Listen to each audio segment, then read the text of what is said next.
తుళ్లూరులో వివిధ కార్యక్రమాలు జరిగాయి. వివరాలు రాజధాని రిపోర్ట్లో.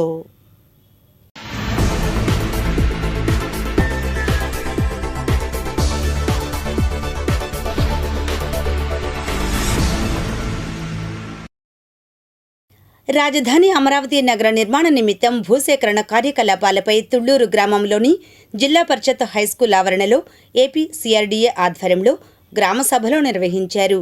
రాజధాని నగరంలో నిర్మిస్తున్న రహదారులు, ఎల్పీఎస్ జోన్లు తదితర అభివృద్ధి కొరకు కొందరు రైతులు, భూ యజమానులు ముందుకు రానందున రైతులతో పలుమార్లు చర్చించి అనంతరం నిర్ణీత విధానంలో మాత్రమే భూసేకరణ ప్రక్రియకై నోటిఫికేషన్ విడుదల చేశామన్నారు. అయినా సరే భూసేకరణలో పేర్లు ఉన్నవారు కూడా సమీకరణలో పాల్గొనేందుకు రైతులకు ఇప్పటికీ అవకాశం ఉందని సిఆర్డీఏ కమిషనర్ తెలిపారు. ఈ సభలో కొందరు రైతులు E5 రోడ్డు అభివృద్ధికి తుళ్లూరులో సుమారుగా 120 కుటుంబాలు ఇళ్లు తొలగించవలసి ఉన్నది. కావున వేరే చోట ఇండ్ల స్థలాలు ఎక్కడిస్తారు? చిన్న చిన్న కుటుంబాల వారికి టీడీఆర్ బాండ్లు ఇస్తామన్నారు. వారికి టీడీఆర్ బాండ్లు ఇస్తే ఏం చేసుకుంటారు? మరియు E5 రోడ్డులో మసీదు కూడా తొలగించవలసి వస్తుంది. వారికి కూడా ముస్లిం సోదరులు ఇళ్ల వద్దలోనే మసీదుకు స్థలం కేటాయించాలని ముస్లిం సోదరులు కోరారు. అనేక సమస్యలు కమిషనర్ దృష్టికి తీసుకుని వచ్చారు. అనంతరం కమిషనర్ విజయరామరాజు వివరాలను తెలిపారు. అనంతరం మరొక రైతు పువ్వాడ సుధాకర్రావు మాట్లాడుతూ తుళ్లూరు గ్రామంలోని ప్రజలు బయటకు రావాలి, లోపలికి ఎటు పోవాలి మార్గాలు చూపలేదు. సర్వీస్ రోడ్లు ఏర్పాటు చేస్తారా లేదా అని మాట్లాడారు. ఈ కార్యక్రమంలో CRDA additional commissioner Bhargav Teja మరియు సిఆర్డీఏ సిబ్బంది పాల్గొన్నారు. E5 రోడ్లో దాదాపు 120 ఇళ్ళు ప్లస్ స్థలాలు పోతున్నాయండి. దానికి సంబంధించి టీసీ గారు 4 సార్లు గతంలో 4-5 సార్లు సమావేశం ఏర్పాటు చేశారు. ఆ సమావేశంలో ఆ ఇళ్ళు పోయే ఎన్ఎస్పి బాధితులు కొన్ని సమస్యలు లేవనెత్తారు. ఆ సమస్యలకి అన్ని సమస్యలకు కూడా పరిష్కారం రాలేదు. కాబట్టి ఆ సమస్యలన్నీ కూడా పరిష్కరించండి. మేమందరం కూడా E5 రోడ్డుకి ఇళ్ళు భూములు ఇవ్వడానికి సిద్ధంగా ఉన్నాం. కానీ మా సమస్యలు పరిష్కరించండి. సమస్యలు పరిష్కరించకుండా ల్యాండ్ ఎక్విజిషన్లో పెడతాం ఏమిటి? ఈ అన్యాయం ఏమిటి? దానివల్ల దాదాపు 120 కుటుంబాలు మానసిక క్షోభ అనిపిస్తున్నారండి గత 2 నెలలుగా. ఇల్లు పోయే వాళ్ళకి దారి లేదు, రోడ్డు మీద రావడానికి లేదు, పోవడానికి లేదు. ఒకటి అట్లానే ఖాళీ స్థలాలు ఉన్నాయి. ఖాళీ స్థలాలు కూడా మా దారి అమ్మ నుంచి స్థలాలు లోన్ తీసుకున్నారు కాబట్టి ఆ స్థలాల వాళ్ళకి లోన పోవడానికి బయటికి పోవడానికి కూడా దారి లేదు. ఇప్పుడు మనం ఏమడుతున్నా అడిగామంటే సార్ మీరు కూడా చెప్పారు సర్వీస్ రోడ్డు ఇబ్బంది కాబట్టి సర్వీస్ రోడ్డు ఇయ్యలేమన్నారు.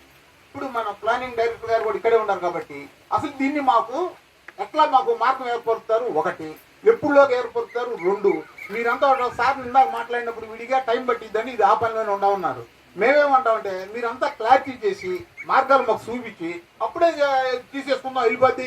మేము కనుక మనసు మీకు ఇచ్చి కాళ్ళు అరిగిపోయేదాకా తిరగలేము సార్. ఇప్పుడు మాకు గత 12 సంవత్సరాల నుంచి అనుభవాలు మా తిప్పలు కూడా అరిగిపోయినాయి. మాకు ఇబ్బంది వస్తుంది సార్. ఇది అందరి గురించి నేను అడుగుతున్నా. నాకు ఉన్నారని almost 1.5 years back 1 year back జరిగిన డిస్కషన్లో చెప్పారు. దట్టు టీడీఆర్ బాండ్ అనేది లేకుండా ల్యాండ్ టు ల్యాండ్ ఎంత ఉంటే అంత ఇస్తామని చెప్పున్నారు. ఇప్పుడు మీ రిక్వెస్ట్ అంటే మీరు విషయం మొత్తం చెప్పారు. సో మీ రిక్వెస్ట్ ఏమిటంటే మినిమం సైజ్ 30 చేసి క్లియర్ కట్గా గ్రామంలో మళ్ళీ ఒకసారి మీటింగ్ పెట్టి ఇది కూడా ఎన్ఎస్పి ఎఫెక్ట్ అయిన అందరూ ఒకసారి పిలిపించి ఇవి ప్లాట్లు ఈ విధంగా ఇస్తాము, ఈ టైంలో వర్క్ కంప్లీట్ చేస్తామని ఇంజనీరింగ్ వాళ్ళ తరఫు నుంచి ఒకసారి కూర్చోబెట్టి మీటింగ్ పెట్టి దానికి లాటరీ చేసి కంప్లీట్ చేస్తామని విషయం చెప్పి దాని తర్వాత మేము ముందుకెళ్ళగలుగుతాం. కానీ దాని ముందు ఏం కాదని కానీ పేపర్ వర్క్ పరంగా ఎలా చేయాలి ఏంటనే అంశం మేము ఎలాగలా కంప్లీట్ చేస్తామనే విషయం ఇంకొక ఎన్ఎస్పి పరంగా వెరిఫై చేస్తాం. అది మన ప్లానింగ్ పరంగా మనం పెట్టుకున్నది. ఇప్పుడు మన ప్లానింగ్ వాళ్ళకి ఏం చెప్పామంటే 29 గ్రామాలకి సర్క్యులేషన్ ప్యాటర్న్ రెడీ చేయించండి, మ్యాప్ వేసి క్లియర్గా ఇంకో మీటింగ్ పెట్టి గ్రామస్తులందరికీ చూపించండి. ఎక్కడి నుంచి మెయిన్ రోడ్ నుంచి లోపలికి వస్తారు, ఎక్కడి నుంచి బయట యాక్సెస్ వెళ్తారు ఏంటనే అంశం ఓకే మేము ముందు చేసి ఉండాలి. అంటే మనం వాస్తవం ఇప్పుడు నేను ఏమైనా రోడ్లు కానీ ఏదైనా వేసి రేపు ఎవరో వచ్చి ఇక్కడికి వచ్చి ఉంటారనే కంటే కూడా ముందు మీ ఇబ్బందులు నేను న్యాయం చేయాలి కదా అమ్మ. నేను అనేది విజయలక్ష్మి గారు, నా ఉద్దేశం ఏంటంటే వాటర్ సప్లై, డ్రైనేజ్, ఇందాక 2 డ్రైన్లు, ట్యాంక్ ఇష్యూస్ అవి చెప్పారు. ఇంజనీరింగ్ వాళ్ళకి కూడా ఏం చెప్పానంటే ప్యారల్గా ఇప్పుడు మా వాళ్ళు ఎలా ఉంటుందంటే తప్పు కాదు అంటే ఒకరిలో రీత్యా నాకు అన్నీ తెలుసు, మేము అన్నీ చేసాం, మేము స్టడీ చేసుకొచ్చాం, ఇలాగే అవుతూ ఇంకో విధంగా అవ్వదంటాం. కానీ గ్రామంలో వర్షం వస్తే నీళ్ళు ఎక్కడికి వస్తే మీకే తెలుసు. ఎందుకంటే తోడుకునేవాడికి బాగా తెలిసింది, పైన నుంచి చెప్పేవాడికి ఏం తెలియదు కదా మాకు. సర్క్యులర్ వేలోకి మళ్ళీ ఏ విధంగా చేయగలుగుతారు నోటిఫికేషన్? దాని పక్కన సమాంతరంగా సర్వీస్ రోడ్ ఇవ్వాలనుకోండి, అది ముందే గ్రహించి ముందే దానికి కూడా ఎన్ఎస్పి సెటిల్మెంట్ చేయాల్సిందే కదా మళ్ళీ. అంటే ఈ పనికి ఈ పని అదే సర్వీస్ రోడ్, అదే సర్వీస్ రోడ్డు కూడా ముందే నోటిఫై చేస్తేనే మీరు ఆ సమస్యకి నోటిఫై చేయాలా, నోటిఫై చేయకూడదని తెలిసిన తర్వాత మాత్రమే E5 ఎక్స్టెన్షన్ కానీ N3 ఎక్స్టెన్షన్ కానీ వెళ్ళాలి. మీరు N7 దీనికి అది చేయకుండా మళ్ళీ రెండోసారి అటాక్ ఎప్లికేషన్ చేస్తారు. దాని పక్కన సర్వీస్ రోడ్ వేయాల్సి వచ్చింది. మళ్ళీ అది ఒక ప్రొసీజరే కదా, మళ్ళీ కొత్తగా స్టార్ట్ అవుతుంది కదా జనాలతో. కాబట్టి ఫస్ట్ చేయాల్సినటువంటి అంశం ఏంటంటే మనకి ఆ సర్వీస్ రోడ్ వేయాలా వద్దా. మల్కాపురం సెంటర్లో పుచ్చలపల్లి సుందరయ్య 41వ వర్ధంతిని పురస్కరించుకుని సిపిఎం రాజధాని డివిజన్ కార్యదర్శి ఎం రవి నివాళులర్పించారు. అనంతరం ఆయన సేవలను కొనియాడారు. ఇంకా ఈ కార్యక్రమంలో సిపిఎం రాజధాని డివిజన్ నాయకులు Jonnakuti Naveen Prakash, Kumbha Anjaneyulu, Peram Baburao, Shaik Jani, T Bhaktireddy, Vallabhapuram Venkateswararao, SK Errapeeru, K Ramakrishna, Saikam Venkatanarayana, CITU నాయకులు సిహెచ్ సుశీల, పి రత్నకుమారి, మరియమ్మ, మాలతి, అరుణ తదితరులు పాల్గొన్నారు. నిస్వార్థంగా పనిచేసిన నాయకుడు ఆయన పుచ్చలపల్లి సుందరయ్య. నెల్లూరు జిల్లా ఆలగానిపాడులో పుట్టి ఒక ధనిక భూస్వామి కుటుంబంలో పుట్టి పేద వర్గాల కోసం కులవృత్తికి వ్యతిరేకంగా దళితులు అందరూ సమానమే అని చెప్పి వాళ్ళ ఇంటి కాడి నుంచే పోరాటాన్ని ప్రారంభించి ఆ ఊరిలోనే ఎర్రజెండా ఎత్తి భారతదేశం మొత్తం ఎర్రజెండా ఎత్తే విధంగా భారతదేశానికే ఆల్ ఇండియా కార్యదర్శి ఎన్నికై గన్నవరం నుంచి పార్లమెంట్ సభ్యుడికి ఎన్నికై సైకిల్ మీద పార్లమెంట్కి వెళ్ళిన వ్యక్తి సుందరయ్య గారు.